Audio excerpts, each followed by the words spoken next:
Good afternoon, my fellow fanaticals. This is your host, Chris Stanton, for the CSBS Sports Edition. We've got a great show for you today, including the addition of a brand new segment. But before we get to that, we will start off, as we always do, with that weekly segment, Calling Out the BS.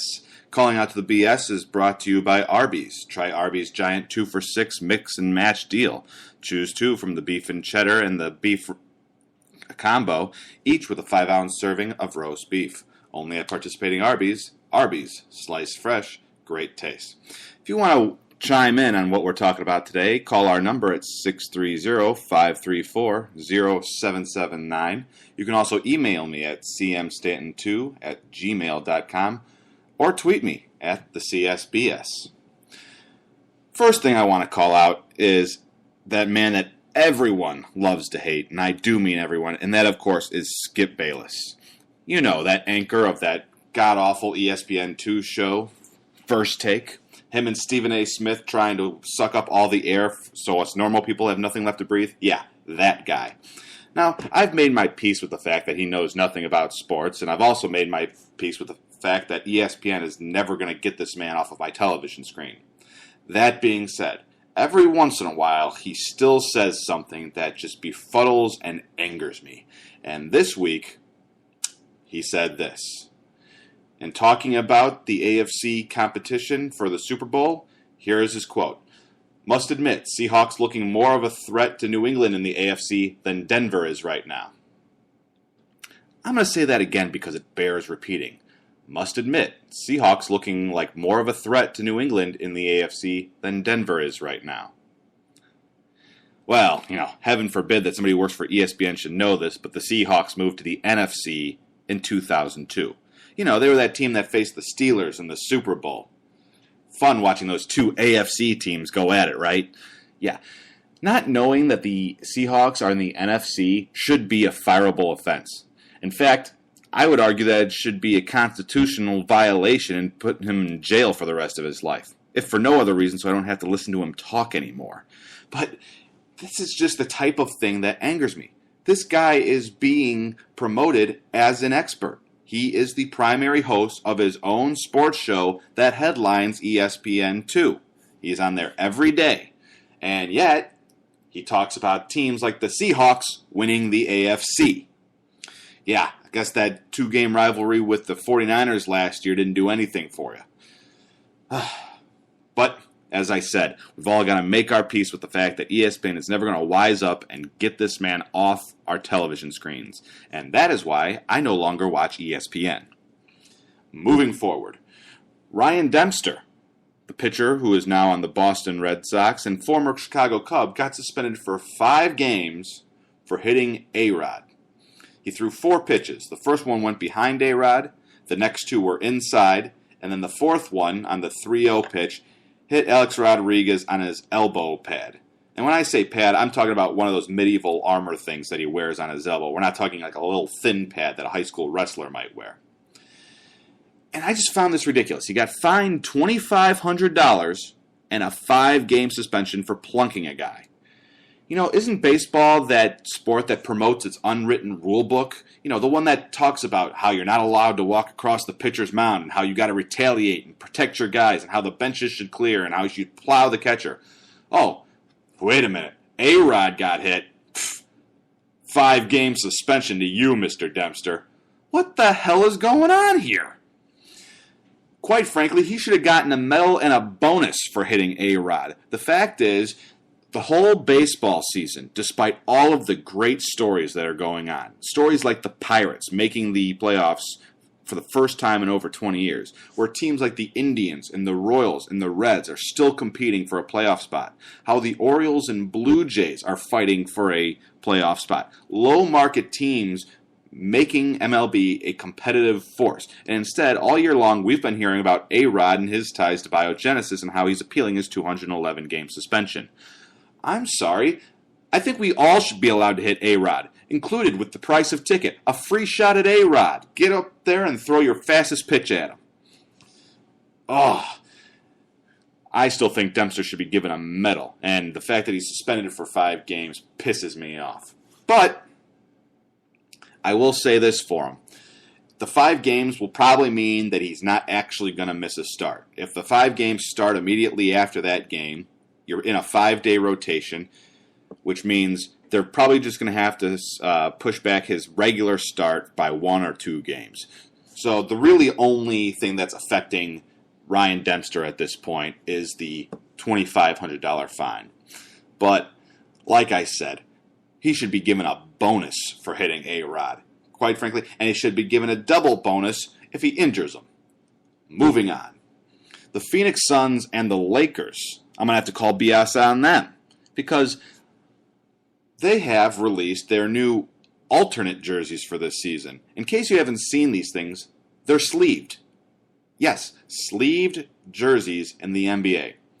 In case I missed it, when did the NBA say they want to be more like the NCAA that can't even keep its players for more than half a season? It's furious. It's driving me insane. I'm still bitter over the fact that they now all wear cargo shorts when they play rather than actual basketball shorts. But I've somewhat made my peace with that one. But sleeves? It looks ridiculous. Now they just look like a bunch of guys playing in Rutgers Park. There's no reason to adjust the jerseys like this, other than the obvious one of selling more jerseys to the people who want to buy them. But that's why I haven't bought a Kirk Heinrich jersey since his 3rd year with the Chicago Bulls. That's the last basketball jersey I bought. I still have it. It still fits. I don't need any other ones. And once Heinrich retires from the Bulls, I'll probably just go there with my Bulls baseball cap and be done with it. Because these jerseys are insanely expensive. And now they're trying to sell us jerseys that are indistinguishable from t-shirts. Screw them. I don't like the look of them. I don't like what it represents. I think they look tacky. I think they look like minor league, and I think it looks unprofessional. And shame on franchises like the Suns and Lakers that are trying to pawn this crap off on their loyal customers. Here's a big one that's really bothering me. All of us are huge football fans. This is America. You're un-American if you don't like football.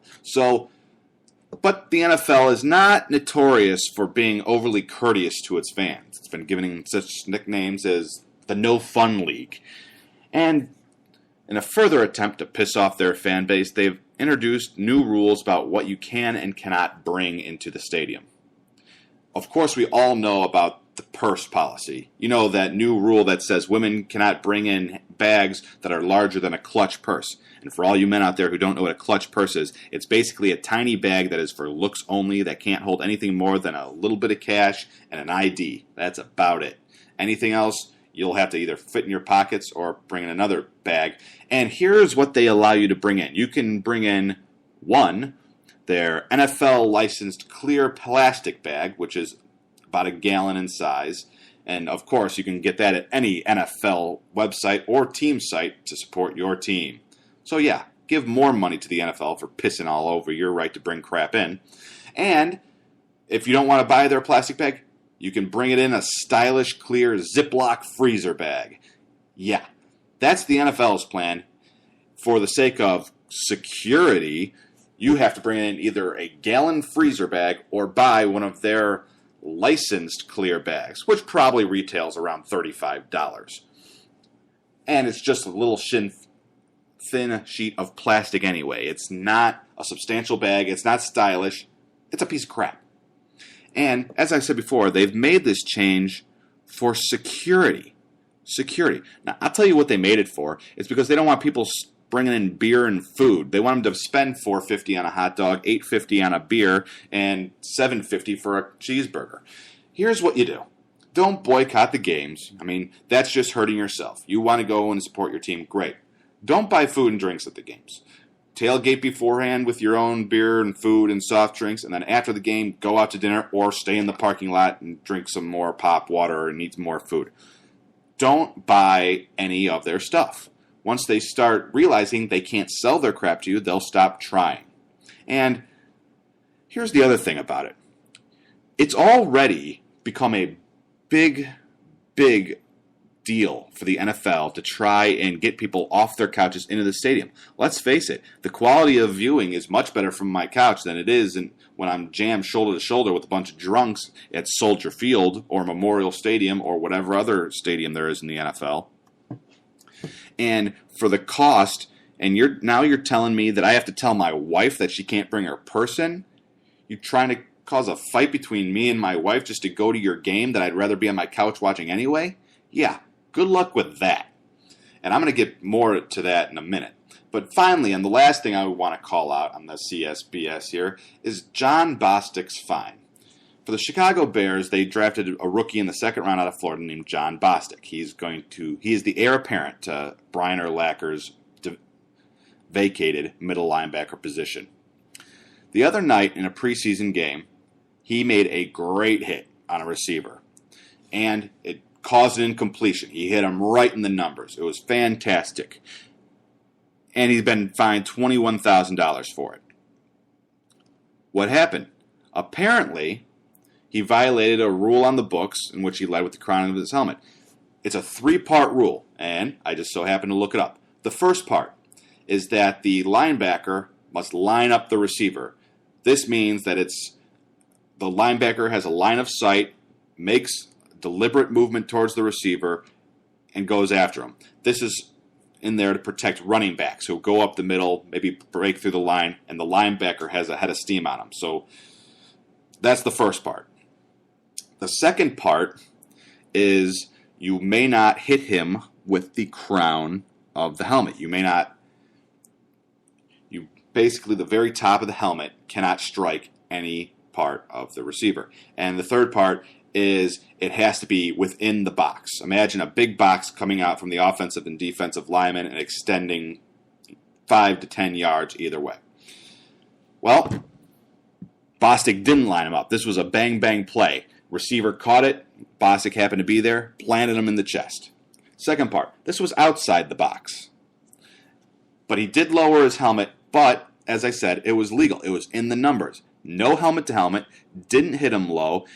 The commentators calling the game praised it as a textbook way how to hit under the new rules. And then the next day, the NFL on their website, NFL.com, had a video of the clip and said, "See Jon Bostic's spectacular hit, causing the receiver to drop the ball." They are promoting it on the front page of the NFL website as a quote-unquote spectacular hit.